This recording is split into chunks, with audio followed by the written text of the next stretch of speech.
What's going on, y'all? You know who I am. You know who that is now. So we're just going to jump right into it. Hell of a win, wasn't it? Oh, 2-0, man. Anytime you go to Pittsburgh and beat those guys, it feels good, man. And we did it. We did it real good, man. It wasn't that close. I thought we did well. One thing that I especially like is that in a short week, a 6-day week, they beat two of the most physical teams in the league. So that tells you how physical the Raiders are now to go and beat both of those teams in back-to-back weeks, not just back-to-back weeks, but back-to-back short weeks. I'm really happy about that. Hey, the NFL needs to call somebody because we've been in a slumber for a few decades, but we're awake now. And 6 days, and we beat both Ravens and the Steelers, and we beat them up. You know what I mean? So y'all better get used to this. This is Raiders football. It's back, and we're 2-0. So that's exciting. Yep. Okay. Give me your defensive game ball. You know, my defensive game ball, it's going to go to Denzel Perryman. You know, he is everywhere, man. And I mean, for a late edition, you know what I mean? This guy is everywhere. He had 12 total tackles again. He had 10, the game before. And this is a guy we just plugged in like with a couple weeks before the season started. So I'm loving seeing what he's doing. This linebacker group, man, we're deep. We're deep. Very. And so far it looks like we're being led by Perryman's play. So it's exciting to see him do his thing. So he gets my defensive game ball. What about you, Carl? My defensive game ball goes to none other than Solomon Thomas. And those of you guys that have been watching my films know I've been pushing this cat. And they misused him in San Francisco. They put him on the edge. That dude is a quick inside guy. And I mean, even on plays that, really didn't even go well for the Raiders, you can see how quick he just gets into the backfield. And you know what? He has a lot of Mad Max in him, in that he does not stop. He does not stop until the whistle blows or the quarterback is down. The sacks that he had, those weren't like, oh, he beat him right away and then boom, got the sack. Those were, covered sacks, but he stayed after it. He didn't stop, because a lot of defensive linemen stopped, and he never stopped when he got to the quarterback. And then the times that he beat the offensive lineman quick, the ball was out. Big Ben, got rid of that thing. So, it all evened out, and he had the game that he deserved. And he was good against the run as well. So I cannot be happier with Solomon Thomas. It's so cool. Oh, go ahead. Cool. It's so cool to see him, and hopefully he has he turns his career around with the Raiders. You had a lot of people talking about all the former defensive linemen the 49ers signed that were with the Raiders, and they're not doing what Solomon Thomas. The de facto trade. Yep. So no, man, that's a great pick. I was happy to see him. Ball out. I think Hurst is hurt. If you want to look at the de facto trade, Hurst is hurt. Arden Key is an Arden Key, so that don't matter. That don't matter. Yeah, no sack Arden Key is still no sack Arden Key. I think Andy Vanderdoes, I don't even know. I haven't even heard anything, so he must not be doing anything. And then our guys, our new guy Solomon Thomas, he's got 2 sacks already. And, he's had some pressures and some tackles for losses and some run stuffs too. So I'm happy. What I'm noticing that gets me even more excited is like the last 2 games we've talked about our defensive line and our linebackers. When's the last time we've been able to say that consistently about the Raiders defense, man? To add to that, I was thinking, when's the last time I was like excited to see the defense on the field? Yeah. Because in years past, I watched the offense, and then if I had to go to the bathroom or if I had to go get my little snack, whatever I was doing, I went and got it when the defense was on the field, because they were going to be on the field for a while anyway. and they weren't going to make anything exciting happen. So I was like, okay, well, let me go get what I got to go get now. But now, nope, I got everything already set because I'm going to watch the defense the whole time now. I love it. That's exciting, man. We're back. We're back, and it feels good. What about your offensive game ball? I gotta give mine to Ruggs, man. I mean, he feed him the ball early and often, and just to watch him, play the way he did, loved it. And he, again, when he's not getting the ball thrown to him, when he's out there running routes, he's opening up the field. A lot of those swing passes to Drake, they were open because they were being thrown to Ruggs' side as well, and he's taking the top off right there. So to me, Ruggs gets my offensive game ball. Okay, that's not a bad choice. I'm going with my man, Derek Carr. I mean, I think he hit 8 different receivers, so he didn't get too locked in on Waller like he did early on against Baltimore. He was 4 for 4 on deep balls.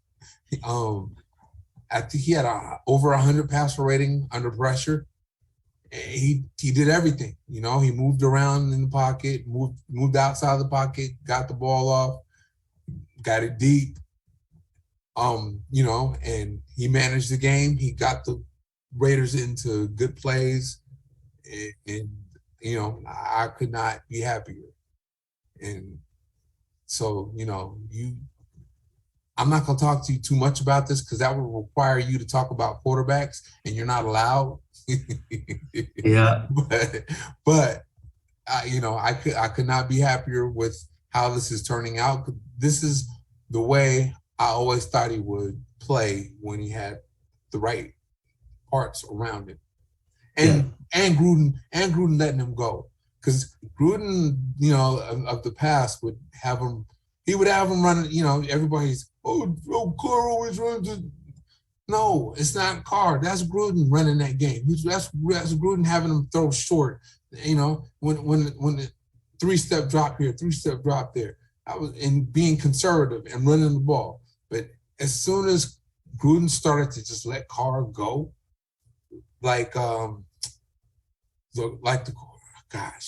Bill Musgrave did when in 2016.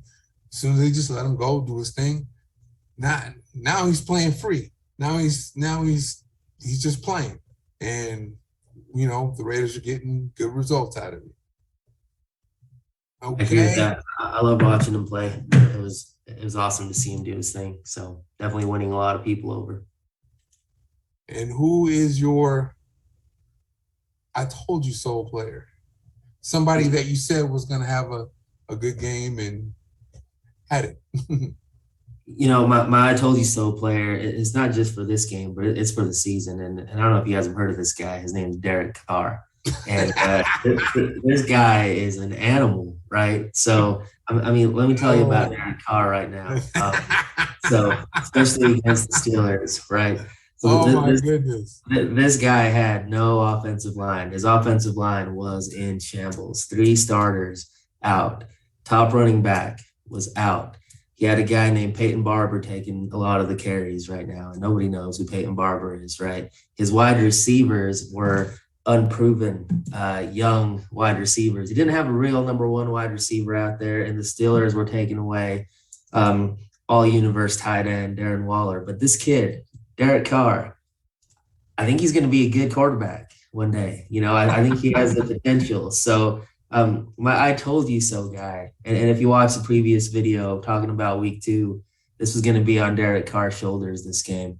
And he's showing so far this season, this is a different quarterback. I know right now the talk on Twitter is he has a defense, things are different. Let's not take away the fact that Derek Carr is playing this game beautifully. He is playing better. He's doing better. He's got, his last 2 games combined against good defenses, he's put up awesome numbers. The defense did allow the Ravens to score 26, 27 points the game before, but it didn't matter. Derek Carr overcame that. And then, Derek Carr against this tough Steelers defense, I mean, I loved seeing him. So I'm just telling you guys, I told you so. I think this guy, he's gonna make it in the league, you know. So I just want to let y'all know that. Oh my goodness. hey, hey, y'all. Y'all know why he's doing this, right? He's doing this because he wants me to allow him to talk about quarterbacks again. See, he thinks he's slick. I'm still banning him from quarterbacks. So don't worry, y'all. Y'all don't have to hear none of that crazy stuff he was hearing before. Because I think it's just a matter of time before he turns back into a pumpkin and he's talking that crazy stuff again. So I don't know what you're talking about, Carl. I don't know what you're talking about. Yeah, okay. What about your guy? My guy is Henry Ruggs. As you remember, I said he's going to have a big game against the Steelers because, Waller got targeted so many times on opening night that, they're gonna look to take him away. And you can't take away a tight end and take away Ruggs at the same time. Ruggs is too fast. He's too fast for you to take both away. Just like they do in Kansas City with Kelsey and Tyreek Hill. Tyreek Hill is too fast for you to take Kelsey and him away at the same time. And so that's why I thought, the game was going to happen like it happened for Ruggs. So I told you. Do you have an I told you so for defense? The secondary to me, Mullen, our safeties. I think early on in one of our videos, I talked about how our secondary was finally going to have a strong linebacker group and a strong defensive line group in front of them, and we're seeing it. Mullen got an interception. Casey Hayward did good. Arnett was a little disappointing. He needs to get his head in the game. Abram, he got stiff armed pretty hard, but I just love the way that guy plays. He plays smarter now. So to me, it's that secondary and seeing them continue to evolve, to get better. That would be my on the defensive side. The guy who stiff armed him wasn't no slouch now. Yeah. That is a beast, man. Yeah, he is. What about you? For me, it's Trayvon Mullen.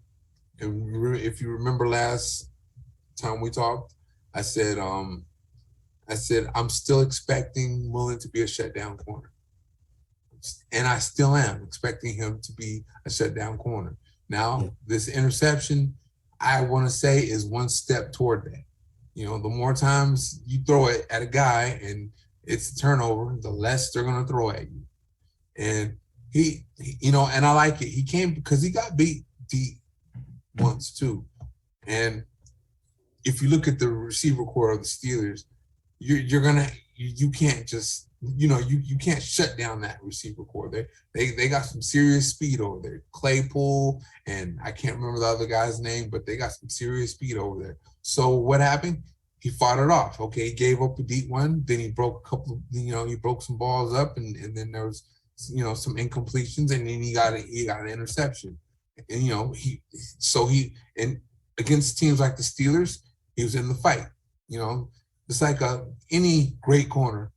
If you put him against most receivers, okay, he's gonna shut him down. But that one receiver, like a Julio Jones in his prime, or just like when Dion was in his prime, okay, he shut everybody else down. But when he saw Jerry Rice, it was a fight. You know what I mean? Jerry Rice made his plays. He made his plays, and that's the way I saw it on Sunday. It's cool to see him get his interception as well. And he's going to get tested. He's not going to be perfect. No, exactly. But I love seeing him do what he's doing. So that's a great pick. Anybody that you're disappointed with or concerned about? Before I jump into that one, I think we need to give Daniel Carlson some props, man. He showed up big in week 1, and then he went 4 for 4 on field goals on the road this week, 2 for 2 on extra points. That man is just clutch, man. He's got ice in his veins. Can't believe the Vikings released him because they could use a kicker today. but glad he's over here. So got to give Daniel Carlson some props. My concerns right now, it's just these injuries that keep stacking up. What's going on with the offensive line? Is Richie Incognito going to be back? How's that going to change the rotation? So I just hope that, injuries, like anytime I see a toe injury on a running back, I get flashbacks to Darren McFadden. Oh God. I hope that Josh Jacobs is fine. I hope we give him the rest he needs. And Ngakoue, you can tell he wasn't 100%, but he tried to play. So I just hope we can manage these next few weeks and injuries as we head into the bye, because these are some big injuries that we have right now. Right. Yeah, my main concern is Alex Leatherwood. Obviously he's a rookie, and rookies don't need to miss time. You know what I mean? They're trying to develop. He doesn't need to miss time. We need him. The Raiders need him to get him to week 10, having a bunch of games stacked, so he can, learn and say, okay, I can't do this, I can do that. Okay. But I'm concerned about Leatherwood because, if he's hurt, how much of a chance he's gonna, you can't develop in the training room. And you're my guy that I want to give props to answer yours. I want to give props to Casey Hayward, because last week he was on my concern list, because I've been concerned about him because he got beat deep quite a few times, last year, and they said he was playing with a hamstring injury, and so I wasn't sure if it was a hamstring injury or is he just older now, and it turns out it was just a hamstring injury and he's healed from it. And man, he's playing lights out now. He didn't allow a completion and almost had a pick. Man, actually almost had 2 picks Sunday. But yeah, that dude is, the good thing about him, and which he can teach to others, he's good not only in bump and run and zone, but he's good in off man. Now, the thing about off man, it's not that I'm really a fan about off man coverage. I'm a bump and run guy. I'm a Raider traditionalist. We've always run bump and run, and so I'm about that. But in Bradley's defense, where you're pressing and bailing, you can disguise that. You can disguise your off man with zone and pick someone's pocket, or you can disguise off man for zone and zone for off man. And if the quarterback is full, you can pick his pocket. So, having a corner like Hayward, who can play that off man, and Mullen's getting a lot better at it too. And from the preseason, even though I didn't like the way Arnett played, he's gotten a lot better at off man too. But Arnett, man, I'm just, I'll put him on the concern list too, because are you going to stay in the game? Are you he's not a rookie anymore. So there's no excuse for him just thinking he's down already, and you should never assume that the next guy is going to go over there and touch him. You need to go over there and touch him yourself. I mean, that's the whole thing about playing defense. Everybody gets to the ball. You don't just assume that guy over there is going to make the play. You run over there too. And that's the part that we need, Arnett to pick it up on. Because in coverage, okay, he got beat deep once, and so did Mullen. But Mullen pushed him out of bounds, made sure he was, gone out. He was dead for that play. And Arnett made some good plays too. So I'm concerned about this for Arnett. Yeah, and I think a lot of that, it's going to come down to drafting and the continued development. And he's in his second year with his second defensive coordinator. I'm not ready to. I think he's going to be okay. I look at Max Crosby. He's in his third year, and I feel like this is the best Max Crosby we've ever had. So I'm hoping with Arnett, he's a guy that can, chill in the background for a little bit, get the experience, get some of these plays on film early. Like he's going to get tore up in the film room with that one play where he let the receiver go up. But I mean, it's what you do when you put that on film. We saw Derek Carr miss Henry Ruggs on a wide open ball. He was more wide open, and there was less pressure on that week one where he missed him. And this year he had pressure and he was a little bit better covered, but he threw it, right? So I think as long as this team continues to be receptive to getting better, developing, and the coaches are able to continue to encourage the players to do so, I hope we see the best of Arnett next year, and in the meantime, let's keep Casey Hayward doing what he's doing. But the guy I'm about ready to wonder, like, what we're actually doing with is Furl. Is it time to trade him? I don't see him working his way. Don't worry about him into the rotation. I mean, I'm not overly worried, but at this point, it's like we don't really need him. Okay, well then let him stay where he is. I mean, yeah. Okay, my thing is just. I'm not saying you're wrong. I get it. Yeah, he's a first round pick. He's not on the field. He's, whatever.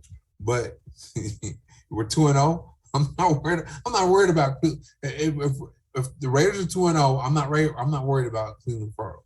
Yeah. He can handle it. He can play as if he makes up his mind to get this to get this done and just be a straight dog, then he can work his way into the lineup. He can do that. He can do that on his own. And he doesn't need me or you saying, oh, okay, I wonder what's gonna happen with him. Yeah. He's gonna do what he does. And meanwhile the Raiders are winning. So he's the least of my worries right now. And I think he's gonna be and I'm not giving up on him either. I'm just saying I'm not worried about him because let's keep it 100. Max Crosby's taking his place. I'm talking about his exact place. They were drafted the same year, and he's doing everything that Furl is supposed to do.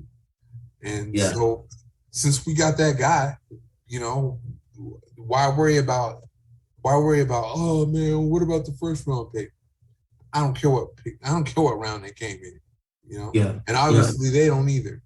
Yeah, and that's the beauty about our team, man, is I feel like the coaches and the GM, they don't care where they were picked, right? If you're not performing, we're bringing in a guy that can play better than you. And you have a guy like Arnett, you have a guy like Furl who were top picks. And most teams, when they have those top picks, they either force them to continue to play and they're bad, or if they're not performing, that team overall is not performing. But you look at their exact positions, you hit it in the head. Like, our defensive line is stout with Furl only taking 12 snaps this year so far. Our secondary with Casey Hayward, stout without Arnett taking many snaps. So I love the attitude that this team has. And like you said, 2-0 against the Ravens and the Steelers. We're one of two undefeated teams in the entire AFC with the Broncos. And we both know the Broncos are playing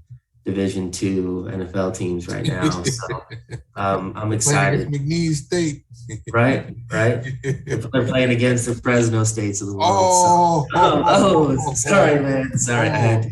Hey, we be UCLA. That's true. What did you be? I don't want to talk about it. That was such a heartbreaking loss. Don't talk about it. Yeah. Missed the field goal. I can't believe that. But we'll see later in the season. So. Yep.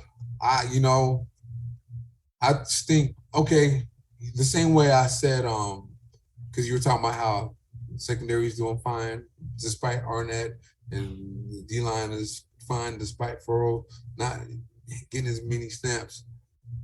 I'll say this, the same way I said that Max Crosby really replaced Furl Mhm. Well, I think Nate Hobbs. I understand that Casey Hayward is in his exact spot and occupying his exact spot, you know. But I think as far as future planning goes, because Casey Hayward ain't gonna be here forever. He's already 31, 32 or whatever. He's not gonna be there forever. So, but I'm thinking in terms of just okay, you get draft picks and you plan around them. Yeah. And I think as far as the planning around them goes, I believe that Hobbs he's doing really good. He's doing really well at slot corner now. And you can see you know he's versatile. You saw him in the preseason outside at corner. And he's just as good out there. I think that he is the plan. He's the plan of the future for the Raiders. Is Hobbs. And I think at some point, when he goes out there, they're going to look to bring Roberts into the slot. Yeah. Yeah, it's going to be interesting to see what happens. I love seeing Hobbs play. He looks like a pro out there. And he's a polished rookie. Yes. And that's a Mayock gem right there. Yes. The best way. People look at speed, they look at size, they look at leaping ability, they look at this, they look at that. But what's the number one way? What's the number one way to be a good football player? For period. The number one way to be a good football player is what? I mean, to me, it's just your ability to know where you're supposed to be at. There you go. Know how to play football. There you go. Know how to play football. Because, if it was the fastest man, Usain Bolt would be the best football player. If it was the strongest man, it'd be one of those strongman competition guys, dominating the NFL. But it's not. You have to know how to play football. And that's what makes you a good football player. And that is what Nate Hobbs is. He knows how to play football. And he knows how to play his position. And he's in he came from a press bell system with Lovie Smith to a press bell system with the Raiders, and he fits right in, and it's nothing for him. It's nothing. I mean, he just, he's a rookie out there, and he, like you said he looks like a vet. Yes, he looks like a vet because why? Because he's doing the same thing he's been doing. Nothing's changed for him, Yeah. And Arnett, I tell you what, Arnett. If I were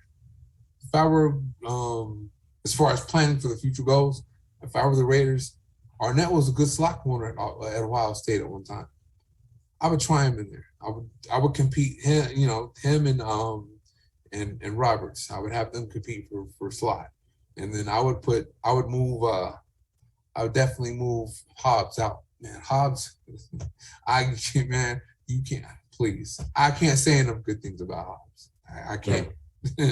He's like our Hunter Renfrow on the defensive side of the ball, just a guy that we picked up later in the rounds that is just a pro's pro and showing on field. Just knows how to play. He's that guy. He ran a 4.39, so he's not slow, and I think he had a 40-inch vert too. So he's athletic and he can flip his hips and run, all those things. But he just knows his position and knows how to play it. And, it was in a press bell system. So he knows what he's doing. And that is the key to being a good football player. Just knowing what you have to do and when you have to do it. And, I've named him the natural, because he's a natural. He's not only a natural athlete, but just a natural fit for what the Raiders do, be it that he came from a press bail system at, was it Illinois? Yeah. Yeah, okay. Yep. Illinois, yeah. And so I'm excited to see him, become one of the elite corners one day. Yeah. Because if you can play a slot, you can play anything. If you can play two-way go, you can play one-way go. As a matter of fact, if you can play the slot, you can be You could be a guy that travels. You know, okay, go follow Tyreek Hill and take him out the game. You know, go follow Julio Jones and take him out the game. Go, you know, whoever it is. I mean, I'm not saying he's gonna do all that to all those guys this year, but I'm saying having this experience playing slot corner, even though he's a good natural outside corner, that will help him for when he goes outside. And I expect him to be an outside corner one of these days. Yeah. I'm excited for that Cowboys matchup. See him take on CeeDee Lamb. I'm excited for that. So that's a few weeks away, though. Man, there's going to be a lot of people that I've been going back and forth with about Ruggs and Lamb. You know, and you know, look at CeeDee Lamb. He has 10 catches. He had man. Okay.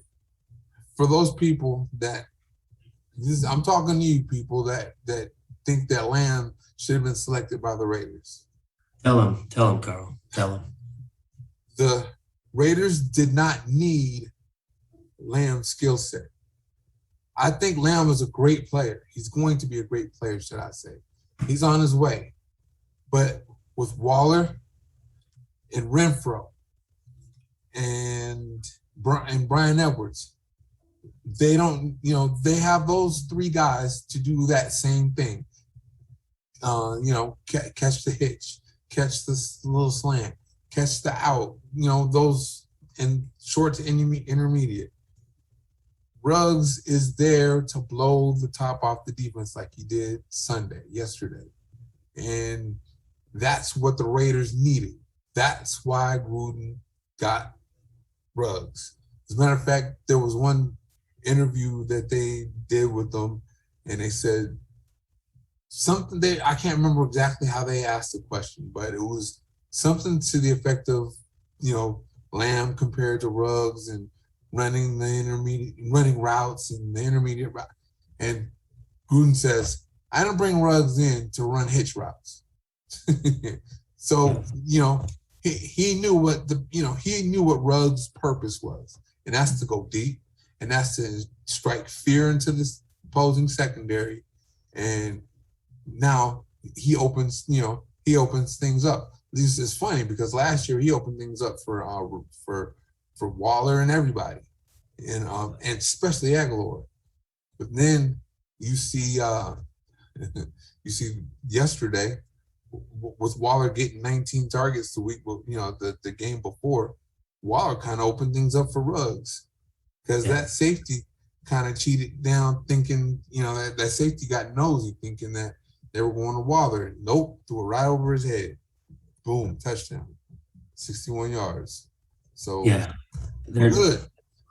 Yeah, they're so different, and they're going to be used differently. To me, Lamb is more like a Hunter Renfro, right? He's their slot receiver.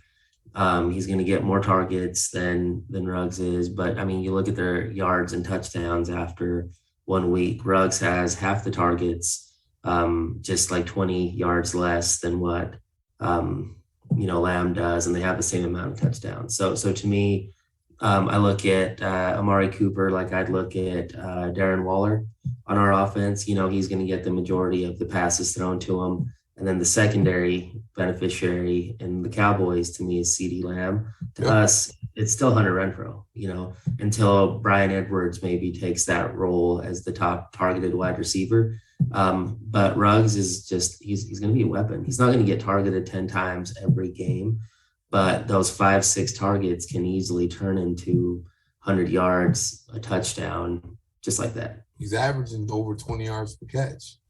Yeah. You know? So Lamb is barely over 10. You know? And again, this doesn't make Ruggs better than Lamb or Lamb better than Ruggs. It just makes what Ruggs is doing is just what the Raiders need. That's all. I mean, you can't have all your receivers all in the 6 to 10 route area. You know, somebody has to go deep. Yeah, comparison is a thief of joy, and it's cool to really see Ruggs ball out and Lamb ball out, and it really shouldn't take away from what's going on here, because they're being used in two Right. completely different ways. Right. And two You go. completely different types of offenses. Yep. You know? So, but Lamb is great. Lamb is great for Dallas. Yeah. Yeah. And they don't realize you can't just put numbers. You can't take a receiver and just add his numbers onto your team like that. Yeah. And unless you're going to make him the focal point and take away from someone else, well, that means, Waller's more dangerous. That means you're going to take targets away from Waller to give them to Lamb. And he's not worth that. Waller's a freak. That dude is different. As John Gruden said, the best football player he's ever coached, because he's a freaking freak. That dude could do things. He's different. He's a unicorn. You don't see dudes that big, that fast, that good of route runner, that good of hands, that good of body control, that big a catch radius, that good of vertical leap. He's 6'6" with a 40-inch vert and runs a 4.4. That's sick. That is absolutely ridiculous. And so you're gonna and Lamb he's a volume receiver. He takes a lot of targets. And so you're gonna take those targets away from Waller to give to Lamb? I wouldn't. I wouldn't. Yeah. No, and I mean, and even looking at, that 2019, 2020 draft class, in the passing game, they were huge. Edwards did his thing. When you throw him the ball, he's going to do his thing. Ruggs, Renfro, and Foster Moreau, man. I mean. Yes, Moreau. I'm glad you mentioned him. Yes. Yeah. Yes, he's the true tight end. Yeah. Ruggs is just something else. You can't put a label on what Ruggs is. Yeah. But Moreau, he's the true tight end. And he plays the tight end spot the way you're supposed to play the tight end spot. I'm not saying that Waller doesn't, but he does so many other things that are just different that you can't just. It's unfair to put Waller in just the tight end box. I'll just put it like that. Yeah, he's just a dude. He's just a dude that's gonna get you something whenever you need it. And Moreau, true tight end, good in red zone, blocks well, all that other good stuff. So tell me this, man.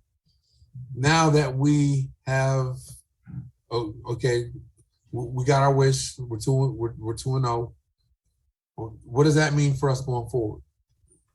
I think we're the best team in the AFC. And I know, but better than the Chiefs. You can't be the Chiefs and give up as many points as they're giving up. I think the one thing that the Chiefs showed us the last two games is that their defense is going to be an issue the entire season. They also played two AFC North teams with us, and they would have lost to the Browns if it wasn't for Baker Mayfield and that interception he threw towards the end there. But I think we're the best team in the AFC. We can score on anyone. We showed that, and our defense has the ability to get us the ball back when we need it. We held the Steelers to less than 20 points in their own home, their own house, So to me, I know it's early. I know it might be an overreaction, but looking at the teams we've played and looking at common opponents we've had with the Chiefs, we're the best team in the AFC going into week 3. So, and I think that's going to stay the course. I'm not just looking at a wild card berth. I'm looking at this as we can win the division. The Chiefs look very beatable. The what? The Chiefs, they're beatable, man. I agree with the part of the Chiefs look beatable. They do look very beatable now. That offensive line is not as good as it was last year. On top of the fact that the defense is susceptible. I mean, the Raiders exposed their defense last year when they went deep on them. I mean, all they did was jump short routes and get interceptions and whatever.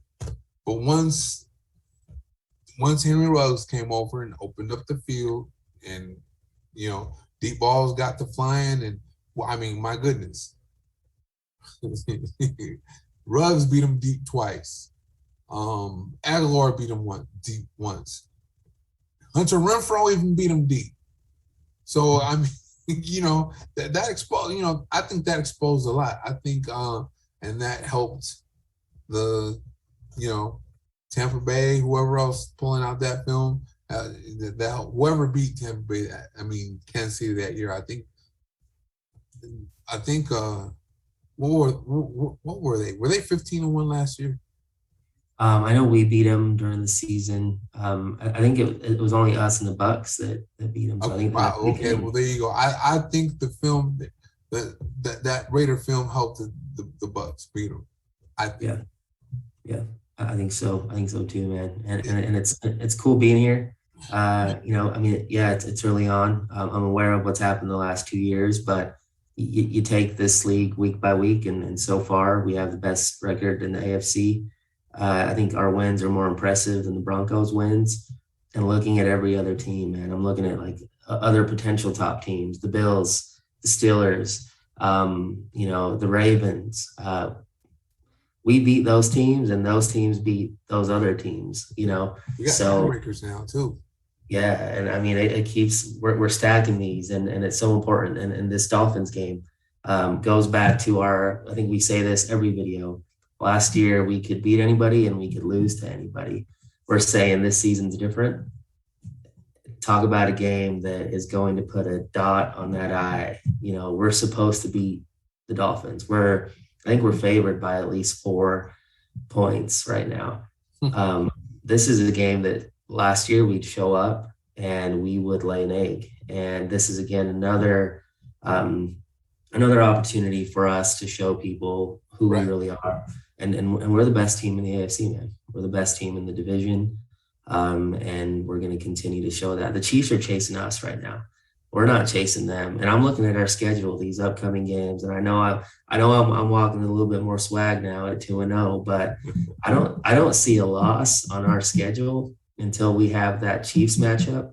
And I think we beat the Chiefs, man. I'm not saying we're going 17-0, but teams are going to have a hard time trying to figure us out every week because we can beat you in so many ways moving forward. I'll say this: the Raiders are pulling up on the Chiefs. I got the fighter mentality. To beat the champ. You got to beat the champ to say you're the champ.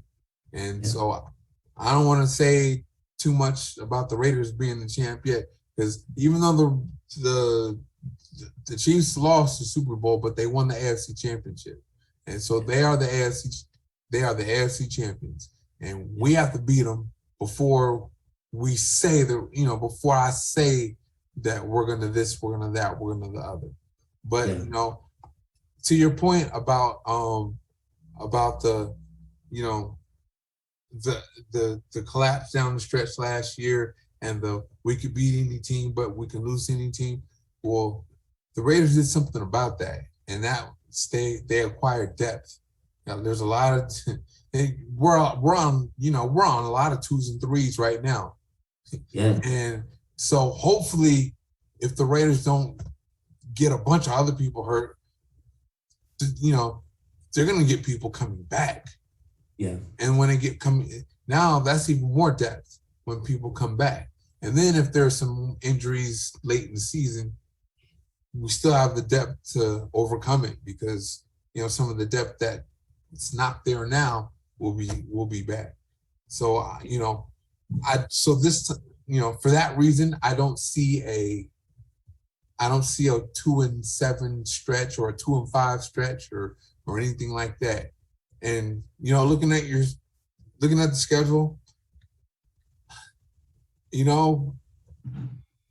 I have to agree, man. I don't really see a loss until maybe the second Chief game, which is at their house. I think they're going to beat the Chiefs at home, but I think the Chiefs will probably win at their house, because just the hostility of the crowd, and I don't know. I have not seen Derek Carr win in Kansas City with that crowd yet, and I don't want to say he's going to do it until he does it. Listen, hey, I'm tired of you hating on my guy Derek Carr, Carl. Okay, so he Oh will. my goodness! What? He is going to Kansas City, and he's going to win. To me, this is I haven't seen this Derek Carr, and at least the last since 2016. To me, this guy is different, right? Yesterday was the perfect game to lay all the excuses out there for why he wasn't going to be good. He's playing a tough defense. No Jacobs, bad O-line. In previous years, this would have been one of those that we would have just been like, hey, it's too much for him. And this year he's showing that it's not a lot. So Carl, please stop hating on my boy, Derek. Okay? Tired of it. It needs to stop. Okay. I guess we are going to end it on that one right there. The Carr stand himself needs to stop hating on Derek Carr. All right, y'all, over and out. Go ahead and say your goodbyes, Elias. Hey, 2-0. Enjoy it, Raider Nation. We got another one next week, so have fun this week. Yeah. Thank you for watching. See you next time.